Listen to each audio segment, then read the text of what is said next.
I'm Janine with Natural Grocers, and I am pleased to present Brooke Size.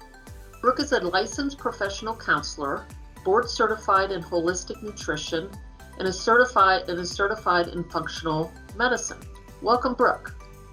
Thank you. Glad to be here. Have you ever felt your stomach drop when you heard bad news? What about fluttery sensations in your gut when you were excited about something? This is because your gut is connected to your brain and one impacts the other. Today, we're going to learn all about how your gut impacts your thoughts, your emotions, and your behaviors. My name is Brooke Size. I'm a licensed professional counselor and a functional nutrition therapist.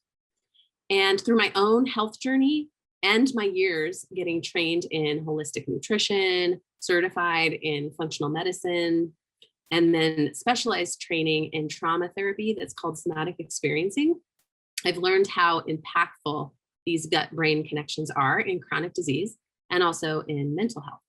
So I'm excited to jump in with you. In Ayurveda, they say that all disease begins in the nervous system. And you may have heard Hippocrates said all disease begins in the gut. I think they are both right because our nervous system and our gut are so interconnected. Until now, we've largely ignored the critical role of two of these most complex and crucial systems in our body when it comes to maintaining our overall health, our digestive system and our nervous system. So just a few facts to kind of show how these two things are connected. Our gut is lined with more than 100 million nerve cells. That's why you feel those fluttery feelings in your gut if you feel excited. It actually has its own nervous system called the enteric nervous system. 70% of our immune system is housed in our gut. So in order to have a healthy immune system, we need to have a healthy gut. Our hormone levels are highly impacted by the gut in functional nutrition when we do clinical work and we look at stool tests, for example, and we do some gut testing, we can actually see things in the gut that impact estrogen, for example. Also, the gut is studded with a huge number of endocrine cells, and these contain up to 20 different types of hormones that can be released into the bloodstream if they're called upon. This is a pretty cool little fact. If you clumped all these cells together, it would form a mass that's bigger than all your endocrine organs combined, including the gonad, thyroid, pituitary, and the adrenal glands. 95% of your serotonin is stored in your gut. And a lot of my counseling clients who might be dealing with symptoms that seem related to low serotonin are always really amazed when they learn how much their gut may be impacting that neurotransmitter, which could be impacting their thoughts, emotions, and even their behaviors. When spread out, your gut is the size of a basketball court, which is pretty wild. We often refer to the gut as the second brain. The gut is connected to the brain through thick nerve cables that send messages in both directions. If you've heard of the vagus nerve, this is a big nerve that goes between the gut and the brain, sending information both ways. Interestingly, and this was amazing to me when I learned this, 90% of the information being sent through the vagal nerve between the brain and the gut is going north. The gut and the brain communication also happens via hormones, inflammatory molecules, and of course, neurotransmitters. Gut sensation information is actually sent to the brain, and then the brain sends signals back to the gut to adjust its function. So when these gut feelings are sent, they are actually stored in databases in the brain, which can be accessed later when we're making decisions, and they play a role in the generation of emotions. The gut mirrors every emotion that arises in the brain. I always say it's like a stage that's playing out the emotions of what's happening in our mind. So if someone cuts you off and you're fuming in the car, you're frustrated, your gut will start having vigorous contractions that increases the production of stomach acid and slows the emptying of maybe the scrambled eggs that you ate at breakfast. The intestines at the same time is twisting and spitting mucus and digestive juices. And this happens when we're angry, when we're upset, and when we're anxious or fearful. And our language reflects this, right? It was gut-wrenching. We say that sometimes, or we say like, I had butterflies in my stomach, and those could be like that good fluttery excitement, or it might be more of that, if it's more of a anger or a frustration, it's like an uncomfortable kind of butterflies. A lot of people show up in my nutrition practice with moderate to severe gut symptoms like bloating, pain, constipation, diarrhea, and they've been through the gamut of endoscopies and colonoscopies and nothing's shown up. And along with doing a functional medicine assessment and looking at the gut, I always assess for trauma in the nervous system and stress levels, as well as, like I said, looking at the microbiome, because they both are communicating back and forth. Your gut microbiome shifts to reflect extroverted behavior or our introverted behavior.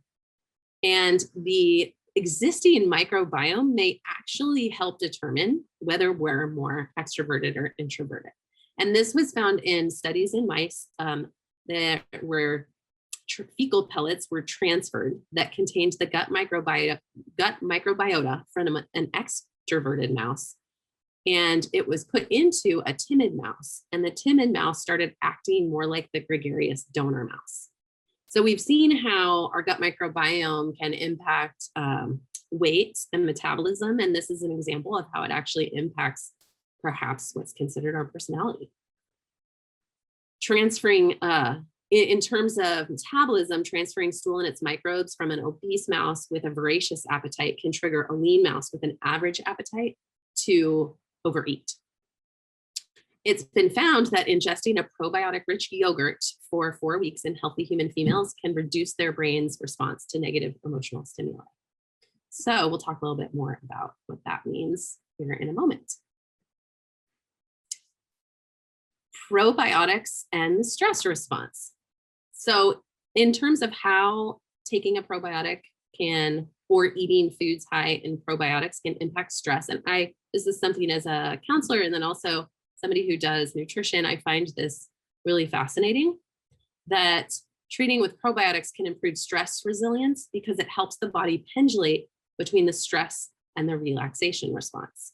And this is actually something that we do in therapy. And here's something you can take to also help your body do it on its own. So a fascinating study illustrates the gut-brain connection and also involves the nervous system. So we learned this because 2 groups of mice were fed different diets.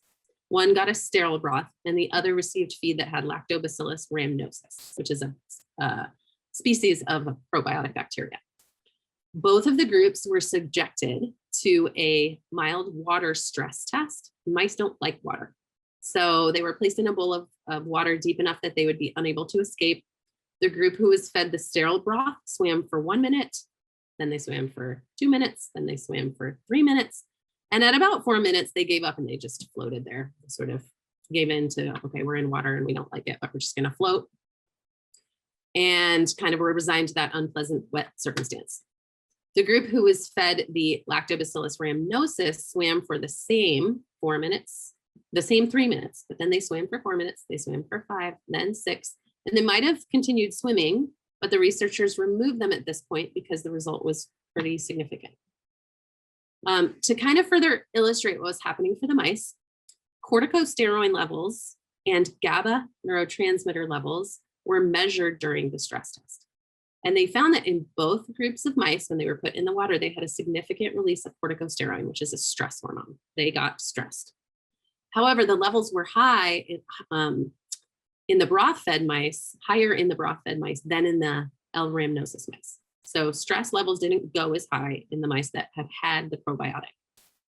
And the mice that had had the probiotic had higher levels of GABA release, which suggests that they would get an influx of stress hormone to deal with the stress, and then get a soothing wave of GABA to calm the central nervous system, which would help to chill them out. Then they would get another bolus of stress hormone, then more relaxing GABA. And so this regulatory mechanism happened in the mice that had the probiotics, and they were able to persist in their attempt to get out of a stressful situation whereas the broth-fed group burnt out, right? And they weren't getting that GABA response. And this might be a worthwhile teacher for us humans to cultivate a higher degree of stress resilience. If we're facing a different situation, we may be able to oscillate in waves of returning to a calm center. And if we consciously choose to take a few deep breaths, we also add in some behaviors that we've chosen, like a few deep breaths. We might become more present, gain perspective on the situation, and shift our perceptions about what is happening when we get those waves of GABA. And so this might help initiate that regulation. The researchers actually took things one step further to prove beyond a shadow of a doubt that the communication that was helping the mice in the L-rhamnosus group to regulate their stress response was in fact coming from the gut. So they took that group of mice and they severed the vagal nerve to see if they could quiet the communication from the gut. But when the mice who, prior to having their vagal nerve severed, were able to continue swimming for 6+ minutes, were again subjected to the stress test, they reverted back to their old 4 minutes following giving up. The probiotic fed group went back to the same response as the broth fed group without that vagal communication from the gut to the brain. So they had to have that communication in order for that to work. And so it's showing that what we put in the gut is impacting the brain. I also always clarify, if you don't like my studies, I understand. I want to share this with you so you can kind of see. But just want to speak to that.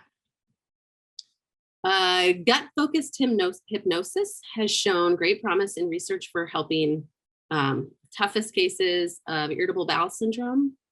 And so that's kind of something to keep in mind. And I will speak here next about what I do, and then what some other types of therapies do to help with this gut-brain connection. So there are body-based therapy techniques. And one I utilize in practice is called SomaticExperiencing. And so we work with the nervous system. The parasympathetic nervous system is what controls our digestion, right? And so if we've experienced physical, emotional, or mental trauma, our sympathetic nervous system may dominate over our parasympathetic nervous system. So we're in fight or flight all the time. And this can, or freeze. There's kind of a space where we might be really kind of numbed out, and that can be very activated, or it can feel very low and sort of in a parasympathetic depressive place. This could create a decrease in vagal nerve activity, a decrease in motility, as well as a decrease in the release of secretion of digestive juices. And so it's going to impact our digestion.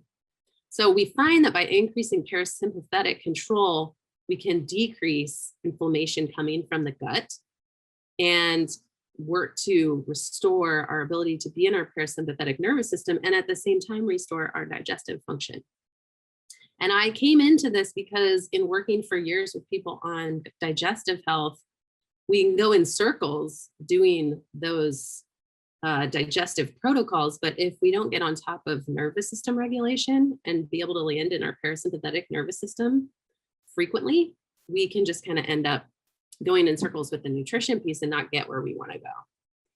And so how we do this in what somatic experiencing looks like, and kind of some tips that you can take away with you, is to maybe slow down speed of movement, notice where you feel the things that you're experiencing when you feel kind of stressed or activated, notice where you feel that in your gut. So a lot of body awareness. Especially if there is some trauma or specific thing that you're working on, noticing how that shows up in your body. In actual sessions, we will identify where somebody's stuck in the fight, flight, or freeze responses, and then there are strategies to help process through that. And there is just the big takeaway for this shorter talk is that there is a lot of work on finding the parasympathetic nervous system and landing in those resources of rest and digest. And what's very cool is we will notice that people will often have their stomach start growling. So as we're working on things and they start to kind of deactivate and relax, their stomach starts growling, or they maybe even like burp sometimes. And there's sometimes they apologize. They say, no, we're getting where we want to go. You're getting back in your parasympathetic nervous system. So somatic experiencing is one approach that helps with this. I also mentioned, just doing things like meditation or yoga, acupuncture, things like that that can help relax the body. There's a great book called The Body Keeps the Score, and that's a good one to read if you want to check that out. EMDR is another body-based therapy. There are things like neurofeedback that can help. EFT or tapping is another one. And so finding, if you're doing therapy or seeking it, finding something like that can really help. They're considered trauma-based therapies, and that can also help your digestive symptoms. We also do tracking and orientation. So I'm just going to give you an example of what this might look like at home. I have 3 little kids, and I will often, if one of them starts to get really activated and is frustrated or angry or having a meltdown, first thing I do is say, hey, let's go outside if it's warm enough to go outside. If it's not, I'll say, I might just point out something in the room and go, I was just standing here looking at that plant and look at all those green colors. There's so many colors of green, right? We just get present in our environment. And oftentimes it's not to distract from the emotion. We are going to circle back and handle that. But first we have to get in our body, right? And then we can figure out what to do with that. So I might say that just to kind of get present and then say, hey, where do you feel that? I can tell you're really angry. Where is that? Did you feel that in your chest? Or like, where do you feel that? And then maybe we can figure out what to do. My 4-year-old, we'll often push our hands together. She has a lot of aggressive energy. She's always kind of like punching her brothers, and she's the youngest with 2 big brothers. So understandably, she's creating some boundaries in space with these other 2 big kids around. She loves it when I just put my hands up and I'm like, hey, push my hands. And we push hands, and eventually what happens is there's a moment where that feels really good and you get that aggression out.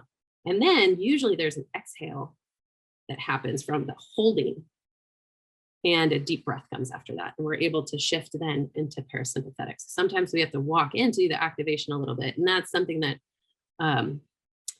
just some things you can play around with, getting present in your space, taking all the moments throughout the day that you can to ground, relax, find your parasympathetic nervous system. And when you are stressed or activated, maybe have some gentle techniques to process through that so then you can deactivate naturally. That's the idea there.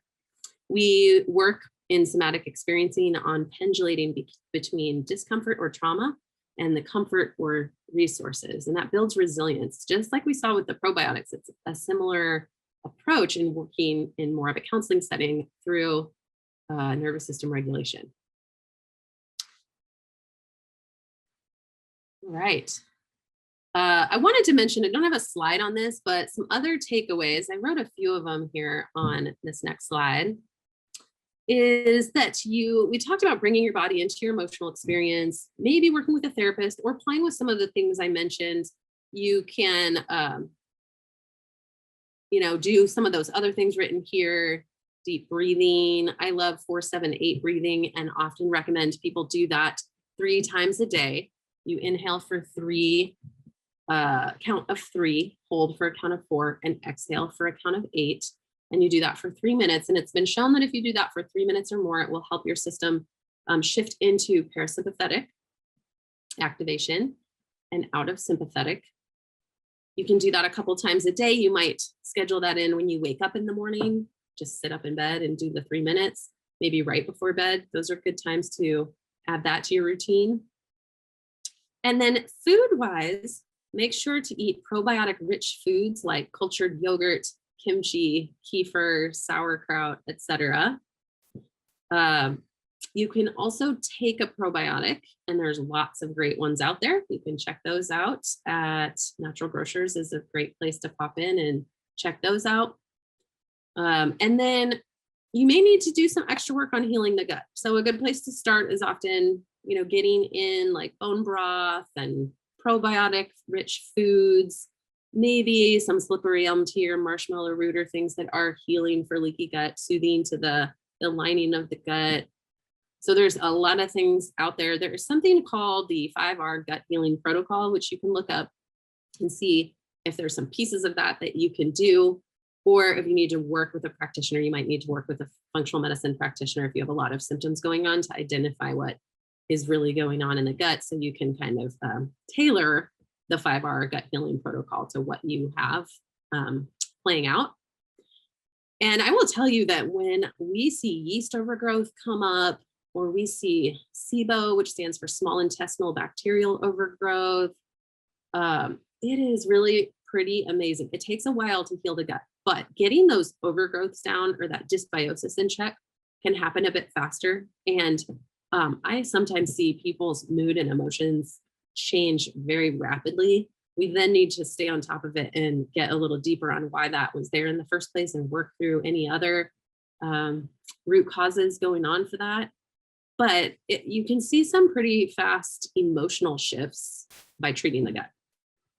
And so the 5R gut healing protocol is remove. First, we remove, maybe yeast or bacteria that's not supposed to be there, foods that are inflammatory and maybe are damaging or damaging to the gut, or we're sensitive to, and they're causing inflammation and irritation. Then we replace, we make sure we get good nutrient dense foods in, we get gut healing foods in, things like bone broth, things like cooked, lightly cooked soups and stews, especially it's winter right now. So I'm thinking of that more. There can be other things just depending on what somebody's dealing with. If it's SIBO, it's going to be a different food plan than if there's yeast overgrowth. So we look at that, we figure out what we need to do with the food plan. Then we re-inoculate, and that's the piece with the probiotics, right? We get the right strains of probiotics in and slowly improve the diversity in the microbiome. Then we, I said remove, replace, re-inoculate. Why am I forgetting the fourth R? It's repair. Repair, in which we will use things for leaky gut. I use things like immunoglobulins, slippery elm. I mentioned slippery elm and marshmallow root, aloe. I like combination products for that because there's a lot of herbs and nutrients that can help heal the gut. And again, that depends. If we have some clinical data, we'll use what fits that, or you can kind of get a combination product and use something to support leaky gut. And then the last one, which a lot of people forget, is relax. And that's the piece I was talking about earlier with sympathetic, with the nervous system regulation and getting into parasympathetic, also getting 7 to 9 hours of sleep per night. And this is the one I forget. I tell a lot of my clients this and talk about this in classes. We all have an area that we tend to, forget for our wellness. Sometimes it's like, oh, I just don't love exercise. I tend to not exercise enough. Or I'm awesome with my nutrition, but, I kind of stay up working at night. I need to work on sleep hygiene and get better sleep. For me, my first career was musical theater. And so I played a lot in my job. And I was kind of a workaholic, but I got my play in, laughing, being in my dancing, having fun with people. There was a lot of that in theater. So I got a lot of play at my job. And when I left and went back to do nutrition and eventually counseling, I love what I do, but it's a very different type of work. And I still was a bit of a workaholic. And I would notice that when I actually went and hung out with friends and stayed up like just a little bit too late and had a glass of wine or something, that I felt more, I felt better the next day. I felt rejuvenated and like as if I'd gotten a longer night of sleep. So I was always getting enough sleep and doing the yoga and exercising and eating well, and, had gone through functional medicine and worked through my root causes for my initial symptoms. And so, so that was really important. So I just point that out to kind of assess the areas where you might need to work a little more. And maybe it's, if you see this soon, it's the beginning of 2022, you can set some goals for implementing those and bringing them into your life. And so for play, like I just always remember I'm going to plan like puzzle time with my kids, or get out once in a while, get a babysitter and go hang out with some friends and just sit and talk and laugh. So those things are all important. Those are some takeaways for today. I hope you learned a few things on the gut-brain connection or the gut-mood connection. It's something I'm really passionate about. And so I'll keep putting out information. I have info on my blog, and I just realized in this PowerPoint, I spelled my website wrong, but it is evolvewellnesskc.com. I try to put a lot of articles up there, so you can check that out. I'm located in Kansas City and happy to just put out information to help you wherever you are. Thank you so much, Brooke. Thank you. Thanks for having me. Thank you everyone for watching. Remember to like the video and subscribe for more virtual classes from Natural Grocers. Are you looking for personalized nutrition advice to support your unique health goals? Please visit naturalgrocers.com/virtual-coaching to book a free one-on-one nutritional health coaching session with your nutritional health coach today.